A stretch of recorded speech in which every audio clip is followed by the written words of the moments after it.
السلام علیکم۔ چلیں آئیں کہانی شروع کرتے ہیں۔ ہاں بھائی، آج کون سی کہانی ہوگی؟ امی جان نے آتے ہی ہم سب سے پوچھا، اور اکبر شاید سوچے ہوئے بیٹھا تھا۔ بولا، آج میں وہ کہانی سنوں گا جس میں ہے ایک شخص نے سورج کو نگل لیا تھا۔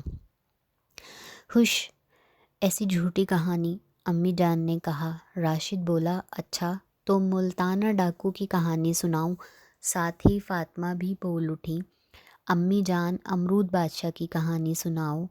امرود بادشاہ کا نام ہم نے پہلی مرتبہ سنا تھا۔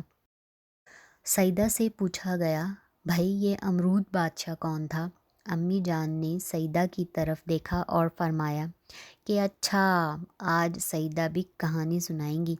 اجازت پا کر سیدہ بھی امرود بادشاہ کی کہانی اس طرح سنانے لگیں۔ دیکھیے نا امی جان، وہ ایک بادشاہ تھا نا 4-5 ہزار برس پہلے۔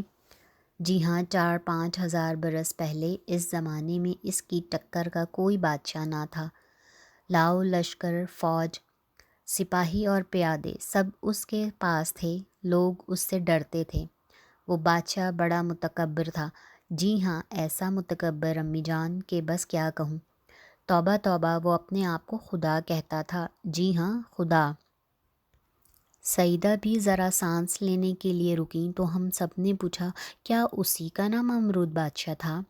ارے ہاں، میں اس کا نام تو بتانا بھول ہی گئی۔ جی ہاں، اسی کا نام امرود بادشاہ تھا۔ کیا وہ امرود کھاتا تھا؟ ہم سب نے پھر پوچھا۔ نہیں، یہ اس کا نام ہی تھا۔ اچھا تو پھر کیا ہوا؟ پھر یہ ہوا کہ ڈر کے مارے لوگوں نے اسے خدا مان لیا۔ اللہ میاں کے ایک بہت بڑے نبی اس زمانے میں موجود تھے۔ کیا نام تھا ان کا؟ سیدہ بھی سوچنے لگیں اور پھر خود ہی سوچنے لگیں کہ امی جان، اسماعیل بھائی کے ابا جان کا نام کیا ہے؟ ابراہیم۔ جی ہاں، جی ہاں، ان کا نام تھا ابراہیم۔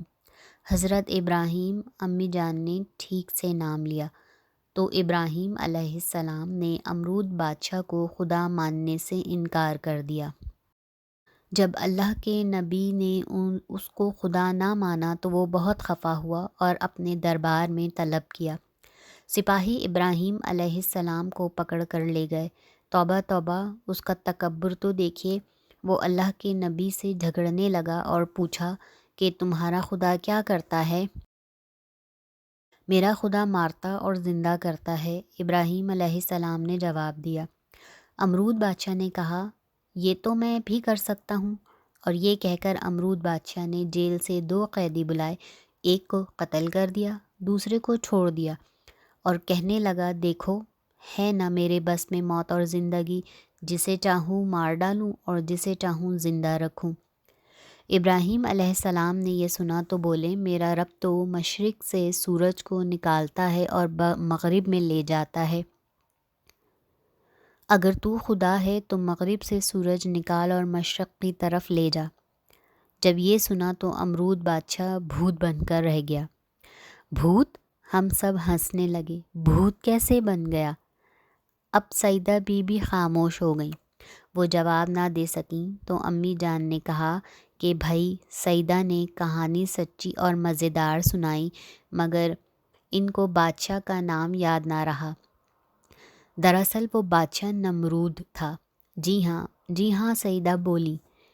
جی ہاں، نمرود بادشاہ، اس کا نام نمرود بادشاہ ہی تو تھا۔ اور سنو سیدہ بھی، تم نے جو کہا کہ وہ بھوت بن کر رہ گیا، تو وہ لفظ بھوت نہیں ہے۔ تم نے جس سے یہ کہانی سنی اس نے کہا ہوگا کہ نمرود بادشاہ مبہوت ہو کر رہ گیا، اور تم مبہوت کو بھوت سمجھی۔ امی جان، مبہوت کے کیا معنی ہیں؟ ہم سب نے پوچھا۔ مبہوت کے معنی ہیں ہکا بکا ہو کر رہ جانا۔ اس کا منہ کھلا کا کھلا رہ گیا۔ وہ کوئی جواب نہ دے سکا۔ اس کی سمجھ بیکار سی ہو گئی۔ سمجھے سب؟ جی ہاں، سمجھے ہم۔ سیدہ بی نے کہانی تو پرانی سنائی، لیکن وہ ان کی بھول مزہ دے گئی۔ ان کی بھول، آہا کیا مزیدار ہے امرود بادشاہ کی کہانی، واہ واہ۔ سیدہ بھی خوش ہو رہی تھی۔ اس کے بعد ہم جا کر اپنے اپنے بستروں میں گھس گئے۔ پلیز میرے چینل کو سبسکرائب کریں، لائک کریں، شیئر کریں اور بیل کا آئیکن دبا دیں تاکہ ہر نئی آنے والی کہانی آپ تک سب سے پہلے پہنچ سکے۔